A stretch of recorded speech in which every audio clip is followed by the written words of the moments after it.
Political commentators, Dan Hodges and Sunny Hundal. Good to have you both on the programme tonight. Dan, you were there too, along with Tessa. Narrowly missed having your egg pelted at you. How do you think he did?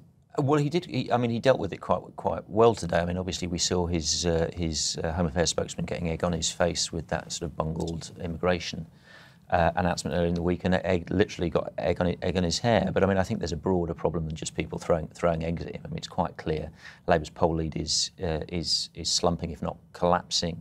As we've just heard, his own members of his own shadow cabinet and MPs are now starting to publicly articulate concerns previously they'd only articulated in private. And obviously the key thing is we're now seeing the economy starting to turn around and the Tories starting to get some benefit from that. And so I suppose it's a perennial hazard, isn't it, if you're on the campaign trail, I should say, eggs being thrown. But it's bad timing because he was out today to kind of restamp his authority and kind of relaunch his leadership, wasn't he? Well, he was trying more to just go out there and speak to people as he's been trying to do for the last 2 years, you know, and it's part of a opposition leader's job to try and speak to people and see where they're coming from.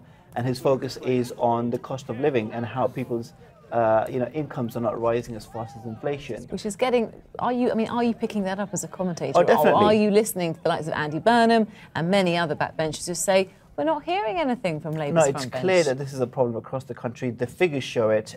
People say it across the board. In middle-income and low-income families, there is a huge crisis, and it's been going on for 5 years, and will happen for another 5 years. And so the Labour Party will say, quite rightly, that actually the GDP figures might be improving slightly, and the Tories might claim that everything's on the mend.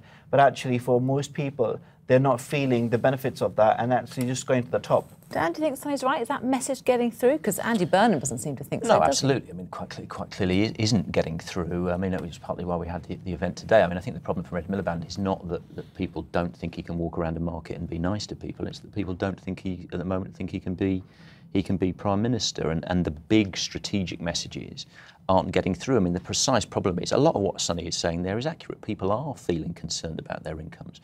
But what they're not feeling is that Ed Miliband and the Labour Party have their solutions to those problems, which is why we we actually see the Tories now starting to pull away in terms of economic competence. But that doesn't necessarily mean that that's going to remain like that. I mean, remember this, in 2010, the Labour Party had the second worst defeat ever in the polls. So the party has since been united, and it jumped up a lot. Do you know what he stands for? I mean, has he told you economically how he's going to sort the country out? Because he always says, oh, just wait for a few months and we'll tell you our policies. Sure. I mean, look, he's been making speeches for quite a while on the direction that he wants to take and where he wants to go. What most of Westminster mean when they say they don't want policies is where are you going to stand on tax and spending? And that's not going to happen until a year before the election happens.